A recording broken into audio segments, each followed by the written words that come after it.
Muy buenas tardes a todos y a todas. Soy Víctor Moya, estudiante del Diplomado en Neuroeducación para el Aprendizaje de la Universidad Católica de Temuco. Hoy les presentaré el rol de la neuroplasticidad sináptica y mielínica en el desarrollo y aprendizaje, trabajo que forma parte del módulo 4, Factores neurobiológicos y ambientales del aprendizaje, el cual está a cargo del académico Dr. Óscar Calzadilla Pérez. Este trabajo surge a partir de el desafío de una disertación sobre condicionantes neurobiológicos del aprendizaje. Para esto, dividí esta frase en dos partes: condicionantes neurobiológicos y aprendizaje. Sobre condicionamientos neurobiológicos, entenderíamos que son los factores referentes a la neurobiología. Y neurobiología, por su parte, es una rama interdisciplinaria de las ciencias biológicas que estudia las células, conexiones y redes que se establecen en el sistema nervioso y que son la base para la conducta y los procesos cognitivos. Ahora bien, ¿qué son los procesos cognitivos? Son un conjunto de procesos o habilidades que los seres humanos usamos para entender y organizar nuestro mundo e incluyen procesos como capacidades de razonamiento, resolución de problemas y memoria. Por otra parte, cuando vamos a definir aprendizaje desde el punto de vista neurocientífico, podríamos decir que es el proceso por el cual los seres humanos y otros animales adquirimos conocimientos sobre el mundo, y la memoria sería el proceso de almacenamiento de dicho conocimiento. Eh, por otra parte, desde la perspectiva de la psicología, el aprendizaje podría ser definido como la adquisición de una conducta duradera a través de la práctica.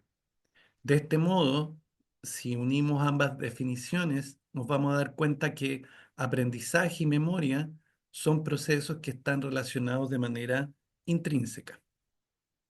Entonces, dado que los procesos de aprendizaje permiten a un organismo adaptarse a los cambios en el medio, en coherencia con la homeostasis, lo que significa que homeostasis es la capacidad de los seres vivos de mantener constante las variables del medio interno y que son necesarias para el adecuado funcionamiento de este. Dado que el aprendizaje implica además conocer, y el conocer es un proceso que ocurre en el ser vivo, nos parece apropiado que el marco teórico que inspira esta presentación sea la teoría biológica del conocimiento propuesta por Maturana y Varela en 1973. Algunas ideas importantes de esta teoría para nuestra presentación son las siguientes. Los seres vivos presentan organización autopoyética. Eso significa una organización que se genera a sí misma en cuanto a procesos y constituyentes, en forma autonómica y con clausura operacional con respecto al medio ambiente. ¿Qué significa esto de la clausura operacional? Se refiere a que, aunque los cambios que experimenta un ser vivo sean gatillados por el ambiente, dichos cambios están determinados por la dinámica estructural propia de su organización. A partir de esto, entonces, el ambiente no condiciona ni determina los cambios en el ser vivo, solo los promueve. Otro aspecto importante de la teoría del conocimiento y que es necesaria para aproximarnos a lo que llamamos aprendizaje es la clausura operacional del testigo y la generación de la realidad individual. ¿Qué quiere decir esto? Que los seres vivos construyen o generan una realidad individual a partir de los cambios en la dinámica estructural de su sistema nervioso, los cuales han sido gatillados por cambio en el medio. Por lo tanto, lo que un ser vivo concibe como realidad no es algo objetivo que esté definido exteriormente ni que recoja como información externa. De hecho, los seres vivos procesan señales para construir esto que llamamos la realidad.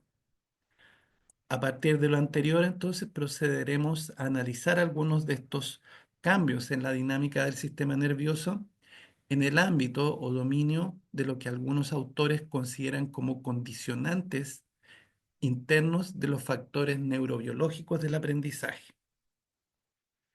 Estas imágenes que tenemos acá son un poco para ejemplificar las variaciones en la construcción de la realidad por individuos de especies distintas, pero que también se pueden producir entre individuos de la misma especie, como representa esta imagen humorística en donde individuos de la misma especie, en este caso seres humanos, pero ciegos, intentan explicar qué es un elefante. Los objetivos de esta presentación son los siguientes. Uno, plantear un marco conceptual que nos permita estudiar la neuroplasticidad como parte de los cambios en la dinámica estructural de un ser vivo y valorar la capacidad de los seres humanos de construir una realidad particular como un reflejo de la diversidad en su propia organización. Dos, comprender las características de la neuroplasticidad, específicamente de los procesos de sinaptogénesis y mielinización durante el desarrollo de un ser vivo y en particular el ser humano. Y tres, valorar la importancia de una sinaptogénesis y mielinización normal durante el desarrollo para lograr procesos de aprendizaje y memoria que permitan al ser vivo y particularmente al ser humano adaptarse adecuadamente a los cambios de su entorno. Comencemos entonces. La neuroplasticidad es la capacidad inherente y dinámica de un ser vivo que le permite generar cambios en la estructura y función del sistema nervioso a partir de variaciones, ya sean en el medio interno o en el medio externo, las que además pueden ser tanto fisiológicas como patológicas. Esta neuroplasticidad ocurre a lo largo de todo el desarrollo del ser humano a través de dispersos procesos como la neurogénesis, que es la producción de nuevas neuronas, la migración celular y la sinaptogénesis, que corresponde a la formación de nuevas sinapsis, la mielinización y el establecimiento de circuitos neurales o neuronales que permiten construir un cerebro funcionalmente eficaz. Esto quiere decir que permita la producción de respuestas adaptativas. Estos cambios, como hemos señalado, pueden ser beneficiosos, neutros o negativos para el desarrollo del organismo. Y dentro de los efectos positivos o beneficiosos, habría que considerar la memoria y aprendizaje. Las alteraciones en este proceso pueden producir anomalías funcionales cerebrales y ser la base de alteraciones del neurodesarrollo, como los trastornos del espectro autista, la discapacidad intelectual o la epilepsia. Los periodos embrionarios y fetales presentan una alta neuroplasticidad y aunque luego esta disminuye, permanece a lo largo de toda la vida, representada principalmente por la capacidad de modificar contactos neuronales y circuitos cerebrales en respuesta a nuevos aprendizajes o a lesiones cerebrales. La neuroplasticidad puede ser dividida en tres clases. La neuroplasticidad del desarrollo, que genera la estructura del cerebro durante el periodo embrionario y fetal. La neuroplasticidad adaptativa, que depende de la experiencia y que es básica para las funciones como el aprendizaje y la memoria. Y finalmente la neuroplasticidad reactiva, que se desencadena a consecuencia de una lesión cerebral y que intenta compensar la pérdida de las funciones neurales. De estas tres clases de neuroplasticidad, las dos primeras, o sea, la del desarrollo y la adaptativa, van a ser esenciales para comprender cómo podemos lograr una memoria y un aprendizaje que sean apropiados para enfrentar los cambios en el medio. ¿Qué es la sinaptogénesis? Bueno, como ya hemos anticipado, es la capacidad de generar sinapsis, que son contactos funcionales entre dos células excitables, que pueden ser neuronas, células sensoriales y neuronas o neuronas y células musculares. Estas van a ocurrir con alta frecuencia durante el desarrollo prenatal, al igual que la neurogénesis o la migración celular. Esta va en aumento hasta alcanzar su máximo a los 2 años de vida, como se ve en las imágenes inferiores que representan la corteza cerebral y nos indican la alta densidad de conexiones sinápticas que se produce aquí, que van a ser mucho mayores que en otras etapas, incluida las de la corteza cerebral de un adulto. Esto se ha interpretado como que el niño, gracias a esto, presentaría una alta capacidad de adaptación al ambiente y la posibilidad de consolidar una amplia variedad de aprendizajes. Luego, una vez que se han formado estos circuitos sinápticos, estos pueden ser modificados y reforzados a través de un proceso conocido como potenciación a largo plazo. Por otro lado, la poda sináptica es el proceso opuesto. Esta se inicia aproximadamente a los 3 años, alcanza su máximo en la adolescencia y dura aproximadamente hasta los 20 años. Permite eliminar sinapsis, particularmente los excesos de sinapsis que se produjeron en las etapas anteriores y particularmente aquellas que tienen baja frecuencia de uso. En este proceso van a participar en mecanismos como la depresión a largo plazo y células como los astrocitos y las microglías y moléculas como los factores de crecimiento y las proteínas del complemento. La sinaptogénesis está regulada por múltiples factores genéticos y epigenéticos, y cualquier alteración en estos podría ocasionar trastornos en el neurodesarrollo, afectando procesos como la atención, la memoria o el aprendizaje. La formación de sinapsis en un momento y en un lugar determinado del cerebro es mediado por una amplia gama de proteínas. Dentro de estas podemos mencionar moléculas secretadas como neurotransmisores o factores de crecimiento y también moléculas de adhesión celular que estabilizan esta conexión entre las neuronas pre y postsinápticas. En la imagen inferior podemos ver las dos clases principales de sinapsis, la sinapsis eléctrica y la sinapsis química. En el caso de la sinapsis eléctrica, existe un contacto físico entre el elemento pre y postsináptico que está mediado por estas proteínas de membrana que son los conexones y que permiten el flujo de iones entre el elemento pre y postsináptico. Por otra parte, la sinapsis química, en cambio, presenta una separación física entre el elemento pre y postsináptico, de manera tal que la comunicación entre estas se logra a través de un mediador químico secretado que se conoce como neurotransmisor. Ahora bien, las sinapsis que se pueden establecer entre neuronas pueden ser muy numerosas y pueden ser tanto de tipo excitatorio como inhibitorio. En este sentido, el apropiado funcionamiento cerebral depende de un balance o equilibrio entre la formación de sinapsis excitatorias e inhibitorias durante el ensamblaje de los circuitos neurales. Se ha visto que mutaciones en los genes que controlan este equilibrio produce alteraciones del neurodesarrollo que se traducen en problemas como autismo, epilepsia, síndrome de Angelman, síndrome X frágil y síndrome de Rett. Como hemos señalado, uno de los mecanismos más importantes para modificar esta sinapsis química y que permite potenciar la transmisión de señales entre estas es lo que se ha llamado la potenciación a largo plazo. Este proceso implica la intensificación duradera de la transmisión de señales entre dos o más neuronas como consecuencia de una estimulación eléctrica de alta frecuencia. En vivo, o sea, en el caso de los seres vivos, esta estimulación de alta frecuencia se corresponde con una alta frecuencia de uso de esta sinapsis. Este proceso ha sido ampliamente estudiado en el hipocampo, estructura clara muy relacionada con memoria y con aprendizaje, también en el cerebelo, en la amígdala y en la corteza cerebral.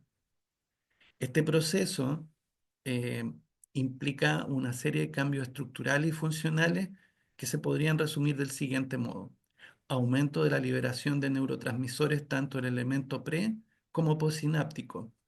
Aumento de los receptores para el neurotransmisor en la célula postsináptica, en este caso receptores para glutamato. Y un aumento de la sensibilidad al glutamato en la célula postsináptica. Asimismo, implica un aumento en la formación de espinas sinápticas o espinas dendríticas, lo que aumenta el número de conexiones sinápticas entre las dos células. De este modo, se va a lograr que mientras más se use el circuito, más intensa va a ser la transmisión de señales entre estas dos células.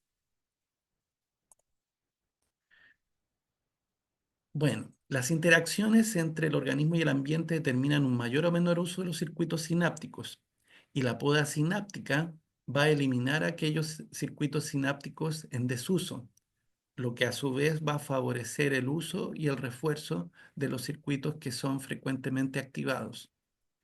Estudios de imágenes y anatómicos del cerebro post-mortem sugieren que una poda insuficiente o excesiva podría estar en la base de trastornos del desarrollo neurológico como el autismo, la esquizofrenia y la epilepsia. En estas imágenes que podemos ver acá, tenemos a las células que participan en este proceso de poda, que son los astrocitos, que secretan estos factores de crecimiento, las microglías que van a reconocer la expresión de estas proteínas del complemento en la superficie de estos elementos sinápticos. Y esta microglía es la que finalmente va a fagocitar y de este modo eliminar estas conexiones sinápticas. La mielinización, por otra parte, corresponde a la formación de la vaina de mielina en las fibras del sistema nervioso central por parte de los oligodendrocitos. En esta imagen podemos ver que el oligodendrocito emite varias prolongaciones de su citoplasma y envuelve varias fibras mielínicas que están orientadas en distintas direcciones. A medida que envuelve el axón de estas fibras nerviosas, este se va rodeando de capas concéntricas de membrana plasmática y citosol. Este conjunto, este envoltorio, es lo que nosotros vamos a llamar la vaina de mielina. Y por mucho tiempo, esta vaina de mielina se consideró un componente estático que aislaba las fibras del medio externo y que determinaba la conducción saltatoria, lo cual permitía una mayor velocidad de propagación de los potenciales de acción.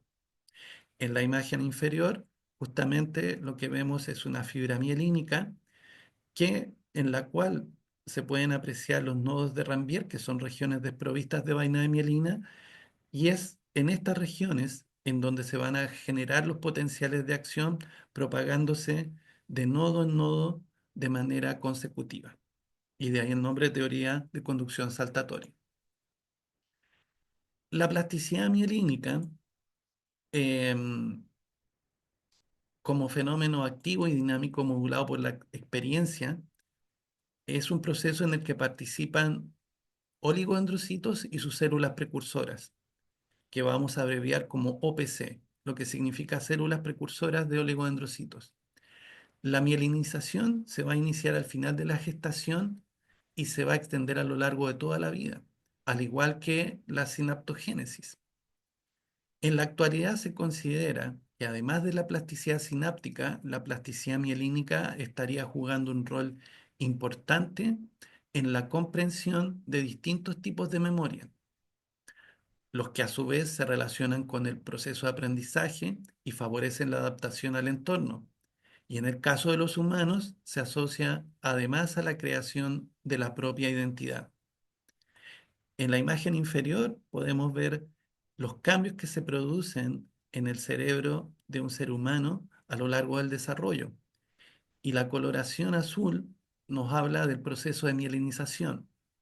Los procesos de mielinización en general comienzan en las regiones posteriores y laterales del encéfalo y van avanzando hacia las regiones ventrales, siendo, como se ve acá, las últimas regiones en completar el proceso de mielinización el lóbulo prefrontal, el cual a su vez está relacionado con las funciones ejecutivas. ¿Qué evidencias tenemos de la importancia de la mielinización en procesos de memoria y aprendizaje? Muy bien. Estudios en ratas a las que se eliminaron o sobreexpresaron genes relacionados con la diferenciación de estas OPC y la formación de la mielina mostraron problemas cognitivos relacionados con aprendizaje y formas de memoria tanto dependientes como independientes de hipocampo, como por ejemplo aprendizajes motores. Se ha visto además que pequeñas variaciones en el grosor de la mielina o de la estructura nodal podrían ocasionar variaciones en la velocidad de conducción eh, y por lo tanto producir importantes efectos en la red neuronal. Estudios realizados en humanos del tipo imagen han entregado evidencia de cambios en los procesos de mielinización de personas que fueron sometidas a entrenamientos de distinto tipo a lo largo de su vida, así como también se observaron cambios en la mielinización a medida que estos envejecían. Se planteó además que estas diferencias en los patrones de mielinización podrían estar asociados a diferencias cognitivas en los procesos de memoria y aprendizaje de estos individuos. Por último, se ha visto también que en personas con Alzheimer y modelos animales transgénicos de esta enfermedad, también se producen alteraciones en la diferenciación de estas OPC y en los procesos de mielinización, las cuales podrían explicar en parte los síntomas de esta enfermedad. Conclusiones. En los seres vivos, tanto la plasticidad sináptica como la plasticidad mielínica modulan cambios en las redes neuronales, los cuales son gatillados a partir de la interacción del organismo con el medio y también por la participación de genes y factores epigenéticos durante el desarrollo. La configuración de redes neuronales y los cambios que experimentan son la base para explicar procesos de memoria y aprendizaje en seres humanos y animales en general. Los seres vivos, entonces, no procesan información, sino señales que les permiten construir su propia realidad. La forma en que aprende y lo que puede aprender un ser humano en un momento dado está supeditado a los cambios que se han producido en la dinámica estructural de su sistema nervioso a lo largo del desarrollo y que continúan siendo desencadenados a lo largo de su vida por cambios en el ambiente. Los cambios en la dinámica estructural del ser vivo que permiten explicar los procesos de aprendizaje y memoria ocurren en sintonía con la homeostasis y por ende le permiten adaptarse al medio. El principal desafío de esta presentación fue promover un marco conceptual poco conocido y a veces complejo, junto con explicar la neuroplasticidad como un factor relevante del aprendizaje en poco tiempo y con pocas diapositivas. Proyecciones. Se espera que las evidencias presentadas en esta exposición contribuyan al reconocimiento y respeto de la diversidad como algo propio de la naturaleza de los seres vivos, que contribuyan al desarrollo de una actitud de respeto por los distintos puntos de vista y formas de aprendizaje, que fundamenten el hecho de que podemos potenciar el proceso de aprendizaje en los seres humanos a través de nuestra labor docente y que debemos hacer lo posible por generar condiciones apropiadas para el desarrollo humano, incluida la etapa prenatal.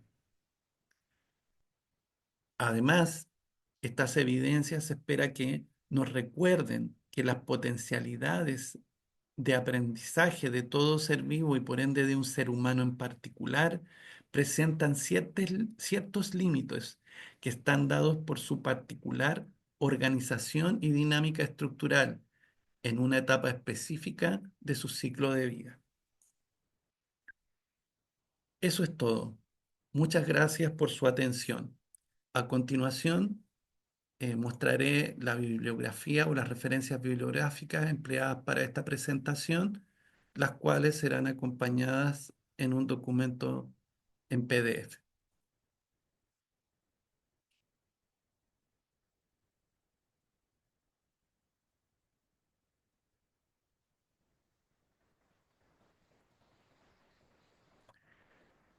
Muchas gracias.